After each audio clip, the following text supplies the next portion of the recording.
Hello hi नमस्कार मंडळी। नवरात्रानिमित्त मी बखर एका साडीची ही जी सिरीज सुरू केलेली आहे, यामध्ये त्या दिवशीचे असणारे रंग, वेगवेगळ्या प्रांतातल्या त्या माझ्याकडे अवेलेबल असणाऱ्या साड्या, असा एक उद्देश आहे।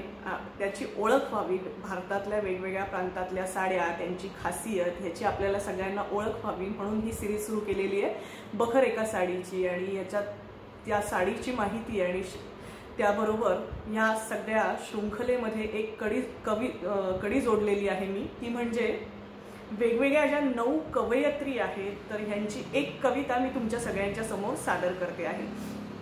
तर अशी ही पूर्ण सिरीज आहे। याच्यामध्ये शेवटी ट्राय ऑन असतो, म्हणजे मी जी काही साडी नेसलेली आहे त्याचा ट्राय ऑन, ती खासियत असणारी साडी हे मी शेवटी नेसून आणि दाखवत असते। त्यामुळे व्हिडिओ सगळेजण शेवटपर्यंत पाहत राहा। बखर एकाच साडीची याच्यामध्ये आजची साडी आहे ती म्हणजे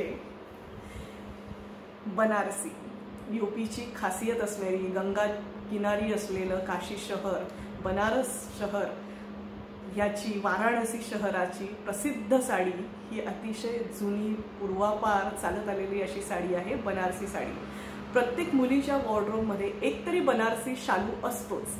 तर आज माझ्याकडे ही जी मी साडी नेसलेली आहे ही माझ्या मैत्रिणीने मला दिलेली आहे, संगीता चव्हाण हिने।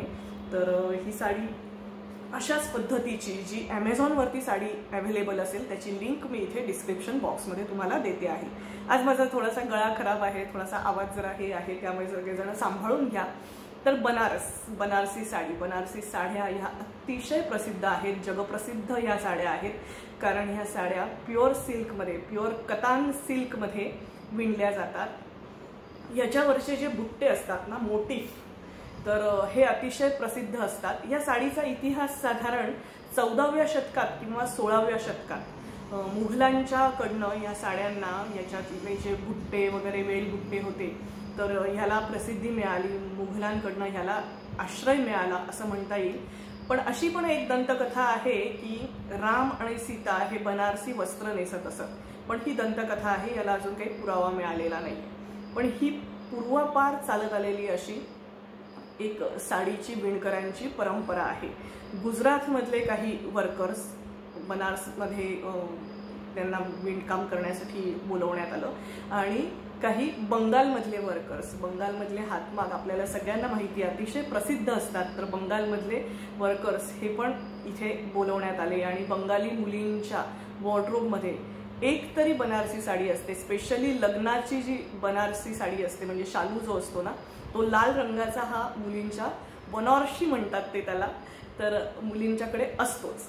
तर आई वडिलांना एक मुलींना आपण देणारे जे हे असतं, धरोहर असते, तर मुलींना प्रेमाने आई वडील ही बनारसी साडी लग्नामध्ये देत असतात। प्रत्येकीच्या लग्नामध्ये ही असते, तशीच माझ्याकडे सुद्धा माझ्या लग्नाची ही बनारसी साडी आहे।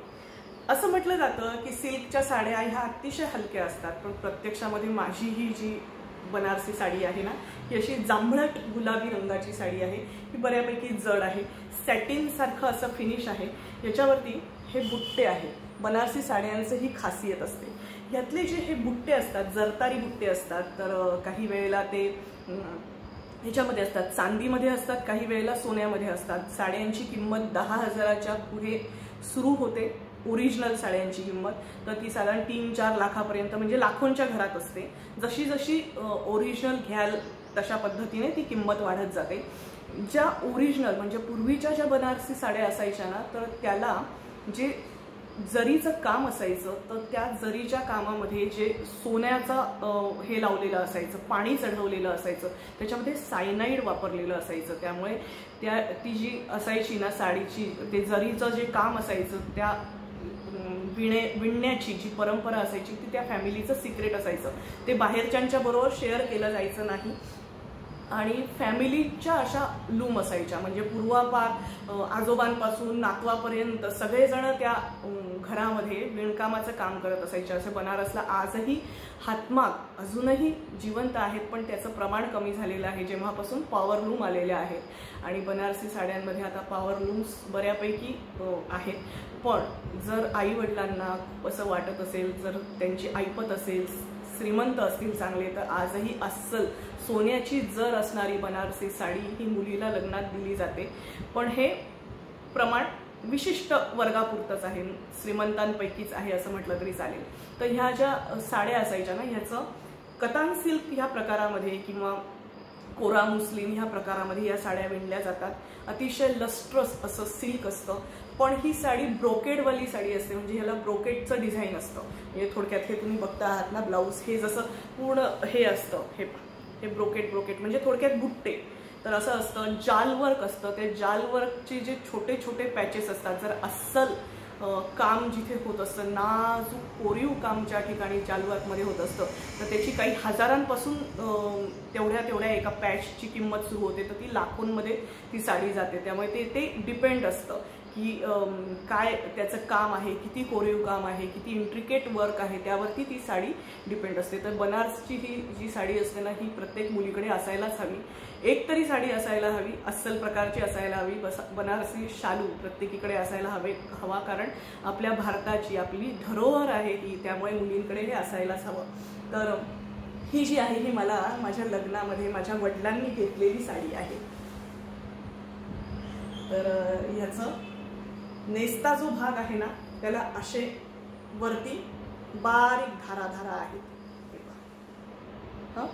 आणि याचे काठ तुम्ही बघू शकता, काठ पहा.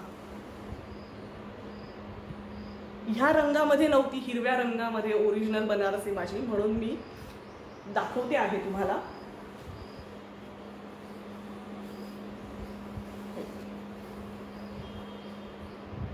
असं नेकलेस डिझाईन म्हणायचे ह्याला.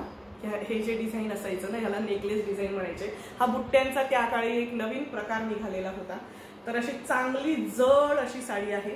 सगळ्यात भारी गोष्ट या साडीची काय असते माहिती का? याचा पदर. हा जो पदर असतो ना, हा अतिशय भारी असतो, अतिशय सुंदर असा. पूर्ण भरतकाम असतं हे सगळं विणलेलं, आणि जरीमध्ये. आणि इतक्या वर्षांनी, माझ्या लग्नाला इतके वर्ष झाले आहेत, आणि अजूनही याचं जे शाईन आहे तुम्ही बघा किती सुंदर आहे. ही साडी आजही अगदी नवी दिसते, इतकी सुंदर दिसते ही. आणि काठ पहा त्याचा किती सुंदर आहे, असा जांभळट गुलाबी रंग आहे. ही दादांची आठवण आहे माझ्याकडे, कारण प्रत्येक मुलीला जे वडील अतिशय प्रेमाने अशी एक साडी देतातच लग्नामध्ये. तर अशी ही साडी आहे, ही मला खूप आवडते आणि मनाने माझ्या खूप जवळ आहे ही साडी. तर वेल बुट्टीचं, फुला पानांचं असं डिझाईन असतं ह्या साड्यांचं. ही खासियत असते की वेल बुट्टी, फुलं, पानं अशा प्रकारचे डिझाईन ह्या साड्यांमध्ये वापरलेले असतात. आणि अतिशय सुंदर अशी छान रिच रॉयल अशी दिसणारी ही साडी असते. प्रत्येक मुलीकडे ही असायलाच हवी. तर ही बनारसी साडी तुम्हाला कशी वाटली ते कॉमेंट करून सांगा. तुमच्याकडे कोणाकडे बनारसी साडी आहे का अस्सल अशी, आणि तसं असेल तर ते पण कॉमेंट करून सांगा, मला ऐकायला आवडेल. आज ह्या शृंखलेमध्ये मी जे तुम्हाला सांगितलं की ह्याच्याबरोबर आपण कविता सादर करणार आहोत. तर आजच्या कवयित्री आहेत अरुणा ढेरे. अरुणा ढेरे या राची ढेरे, लेखक समीक्षक राची ढेरे यांची मुलगी आहे. तर अरुणा ढेरेंची आज कविता तुमच्या सगळ्यांच्या समोर सादर करते आहे. कवितेचं नाव आहे माझ्या मित्रा. ऐक ना, मला दिसते नुसते चमचमते अपरंपार आभाळ. अलीकडे दाट काळ्या रात्रीची शांत झुळझुळ. बासरीच्या एखाद्या माधवी स्वरासारखा तीव्र मधुर तिथल्या वाऱ्याचा वावर. आणि मुक्त असण्याची त्यात एक मंद निश्चित ग्वाही. कितीदा पाहिलंय मी हे स्वप्न, झोपेत आणि जागेपणीही. आज तुला हे सांगावंसं का वाटलं कळत नाही, पण थांब, घाई करू नकोस.